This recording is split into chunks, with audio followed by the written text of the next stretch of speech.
안녕하세요. 오늘의 사연입니다. 구독과 좋아요 한 번씩 부탁드릴게요. 바로 사연 시작하겠습니다.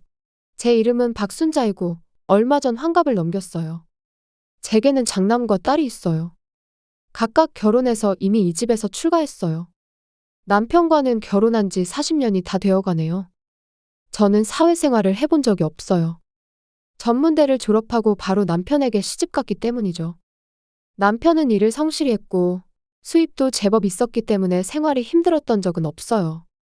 저축과 지출 관리만 잘하면 나머지 사용처에 대해선 크게 간섭하지 않았거든요. 저 자신도 그렇게 사치스러운 것을 좋아하지 않았고 절약도 잘하는 편이었어요.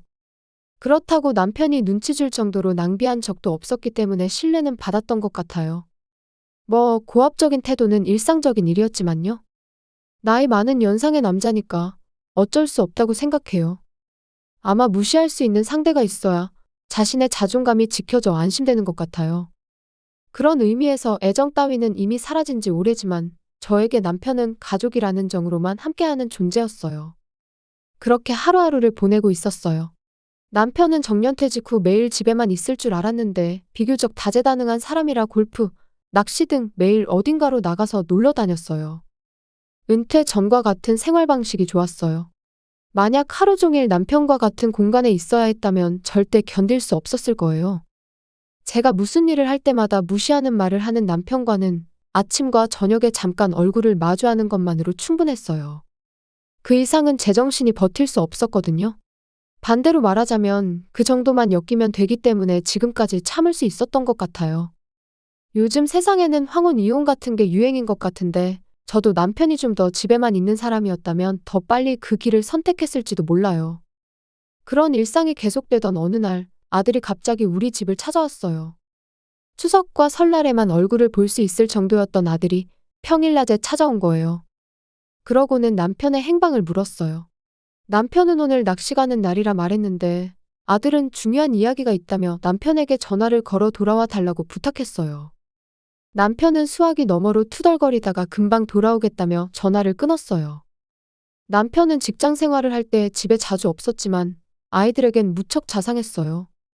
아들도 딸도 남편을 잘 따르니 남들이 보기에는 행복한 가정으로 보였을 거예요. 하지만 육아는 모두 저에게 전적으로 맡기고 아이들은 항상 화만 내는 엄마보다 가끔 선물을 사주거나 놀러가주는 아빠에게 더 친근감을 느끼는 게 어찌 보면 당연하죠. 집에서도 아버지인 남편이 저를 바보 취급하면 그걸 보는 아이들도 가정 내 권력관계를 자연스럽게 느끼면서 집에서 제일 잘난 사람은 아버지라고 인식했을 거예요. 특히 아들은 같은 남자라서 그런지 아버지 흉내를 내며 어머니인 저를 바보 취급하는 느낌이 있어요. 이번에도 남편이 돌아오기 전에 중요한 이야기가 뭐냐고 물었더니 엄마한테는 이야기할 수 없다며 아빠가 돌아올 때까지 이야기할 생각이 없다고 했어요. 늘 그래왔던 거라 저는 포기하고 집안일을 계속했어요. 남편이 돌아와서 다시 아들의 이야기를 들었어요. 아들이 회사를 그만두기로 했다는 거예요. 저는 화가 나지 않을 수 없었어요. 왜냐하면 좋은 학교를 나와 국내 굴지의 무역회사에 근무하고 있거든요.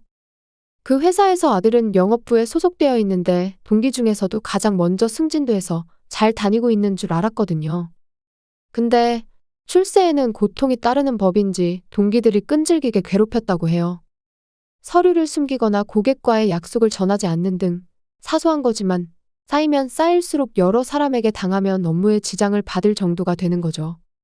상부에 보고해도 그런 일을 한 동기들은 악의가 있었던 게 아니라 그저 실수였다며 미안하다고 입을 모아 말했대요. 그러다 보니 상사도 어쩔 도리가 없었고 너한테 무슨 문제가 있는 거 아니냐는 말까지 들었대요. 결국 아들은 퇴사를 결심하게 된 거죠. 저도 제 아들이 그런 취급을 당했다는 게 엄청 화가 났고 그런 회사를 그만두는 건 잘한 일이라고 생각했어요. 하지만 아들은 아내와 3명의 자녀를 둔 가장이에요. 새로 집을 산 것도 막내가 태어난 해였기 때문에 아직 5년도 지나지 않았어요. 주택담보대출도 아직 남아있을 거예요. 그런 걱정을 하고 있을 때 남편이 아들에게 그런 회사 그만둬버리라고 단호하게 말했어요. 그리고는 남는 방이 있으니 경제적으로 여유가 생길 때까지 집에 들어와서 살아도 된다고 저와 상의도 없이 동거 이야기를 꺼냈어요. 저는 너무 놀란 나머지 말이 나오지 않았어요.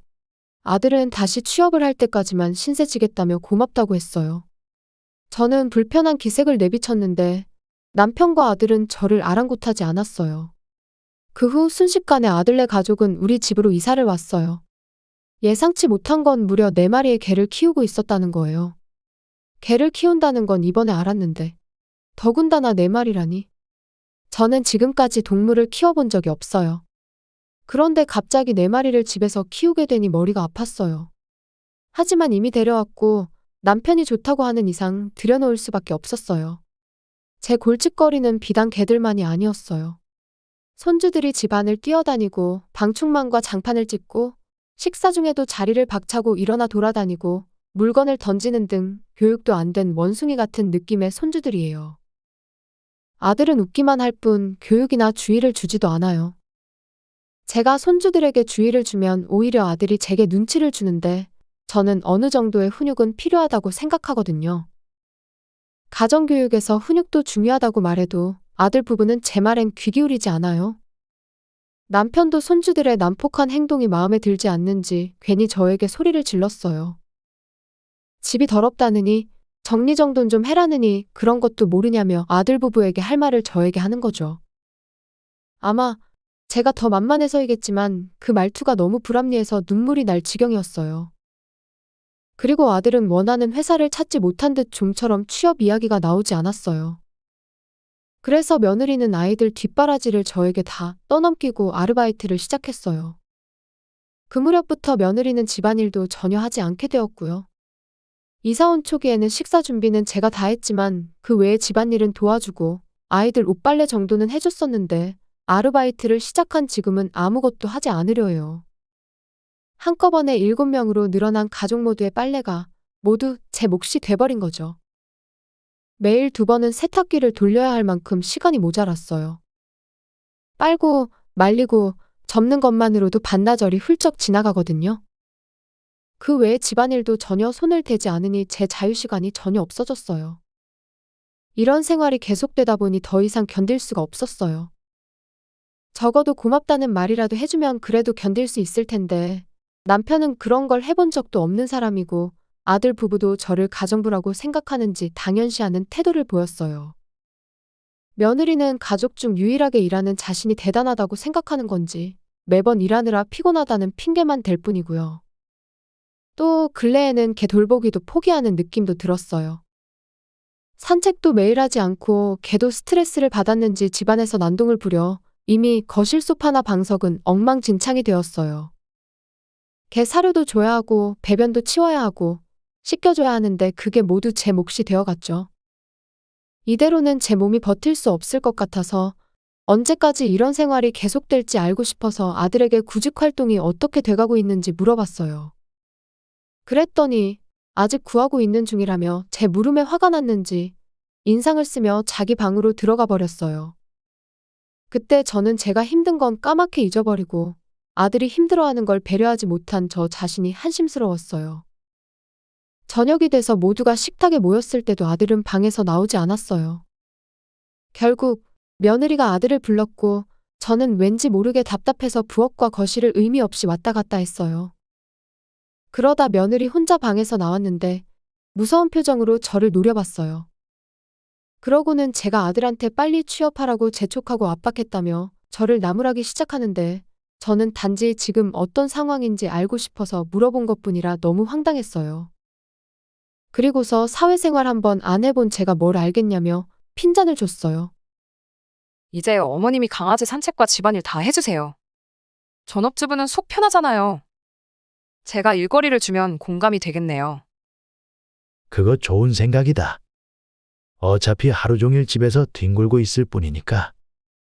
라고 말하며 두 사람은 웃었어요. 저는 그런 두 사람을 보며 결심했어요. 더 이상 이것들에게 이용당하는 건 그만두기로요. 저는 조용히 그 자리를 떠나 이삿짐 센터에 전화를 걸었어요. 요즘은 참 편해졌구나. 늦은 밤에도 밝은 목소리에 상담원이 응대해 주었어요. 최대한 빨리 이사하고 싶다 했고 짐은 가구나 가전제품은 없고 거리는 차로 1시간 정도 걸리는 곳이라고 하니 내일 바로 할 수 있다고 했어요. 저는 그대로 내일 이사를 부탁했어요. 그리고 저는 제 동생에게 전화를 걸어 친정집에서 살겠다고 말했어요. 저에게는 나이 차이가 나는 남동생이 하나 있어요. 제가 결혼할 때 남동생은 아직 초등학생이었어요. 부모님은 이미 돌아가셨고 남동생이 마지막까지 친정집에서 살다가 집을 나갔는데 지금은 아무도 살고 있지 않고 비워져 있어요. 빈집이긴 하지만 근처에 사는 올케가 가끔 찾아와서 관리하고 있기에 언제든 돌아와도 바로 살 수 있는 상태였어요. 남동생은 도대체 무슨 일이냐고 물었지만 모든 걸 설명해주니 저보다 더 화를 냈어요. 그리고 원하는 만큼 친정집에서 지내라고 했고요. 다음 날 모두가 집을 나간 걸 확인한 후 서둘러 짐들을 포장했어요. 총 5박스로 생각보다 적었어요. 이 집에서의 존재감이 고작 5박스였던 것 같아서 꽤 쓸쓸했어요. 낮에 이삿짐 센터 직원이 찾아왔는데 제 짐이 너무 적어 조금 놀라는 듯 했었어요. 저는 늦지 않게 택시를 타고 친정집으로 향했어요. 거실에 편지를 남겨두고 말이죠. 과연 누가 제일 먼저 찾을까? 아들일까?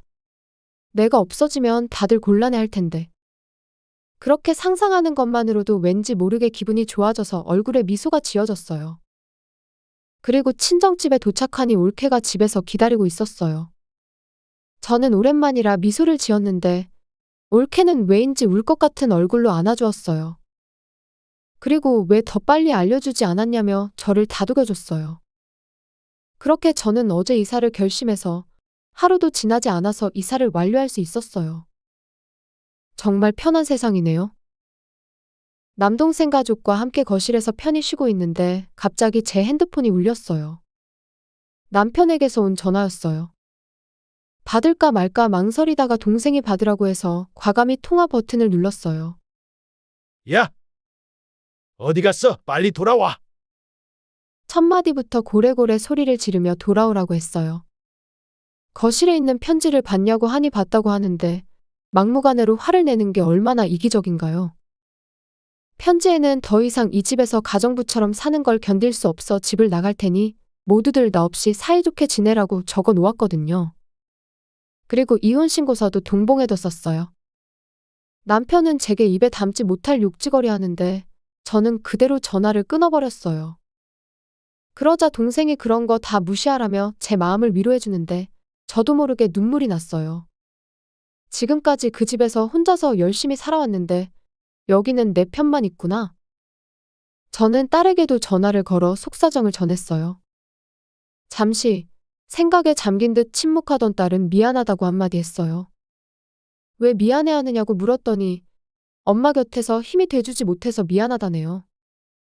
저는 딸도 제 편이었다는 걸 깨달았어요. 그동안 주위를 둘러보지 못했던 건 바로 저 자신이었던 거죠. 저는 저 자신만 챙기면 되는 거예요. 그 후로 남편 전화가 몇 번 왔는데 그 집에는 갈 일 없으니 이혼해달라고 계속 되받아쳤어요. 그제서야 제가 없으면 안 된다며 사과할 테니 돌아와 달라고 울먹이는 전화가 왔지만 다시 돌아간다면 또 가정부 노릇을 할 게 눈에 선했어요. 그러다 며칠 후 딸이 제가 살던 집으로 가봤어요. 그리고는 집 상태가 어떤지 알려주는데 방은 엉망진창이고 빨래와 설거지가 그대로 쌓여있고 쓰레기조차 제대로 버리지 않아서 온 집안에 날파리가 날아다닌다고 했어요. 냄새도 심해서 도저히 오래 머물 수 없다고도 했고요. 그리고 며느리는 아이들을 데리고 친정집으로 가버렸다고 해요.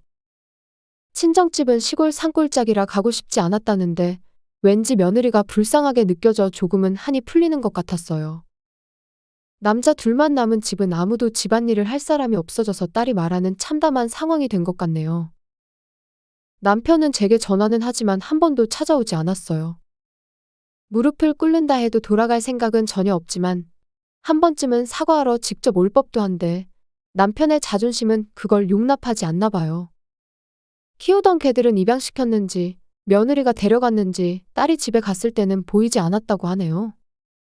잠시 돌봤던 정이 있어서인지 적어도 산책이라도 제대로 시켜주는 곳에서 건강하게 잘 지냈으면 좋겠다는 생각이 들어요. 남편에게선 아직 이혼 신고를 제출했다는 연락은 안 왔어요. 이대로는 계속 내버려 두는 것도 곤란하니 변호사라도 찾아서 상담받아 볼 생각입니다. 전업주부도 대단한 직업이에요. 그러니 재산분할과 위자료를 남편에게 제대로 받아내야겠어요. 그리고 저는 최근 주민센터에서 교사로 일을 시작했어요. 전업주부밖에 해본 적은 없지만 틈틈이 취미로 하던 꽃꽂이를 친구가 담당자에게 말해줘서 일하게 된 거죠. 일하는 건 분명 힘든 일이지만 저는 너무 즐거워요. 이럴 거면 좀 더 일찍 남편의 반대를 무릅쓰고 일할 걸 그랬어요. 그때는 왜 그렇게 살았던 건지 참 후회가 많이 되네요. 시청해주셔서 감사합니다. 그럼 다음 영상에서 다시 뵙겠습니다.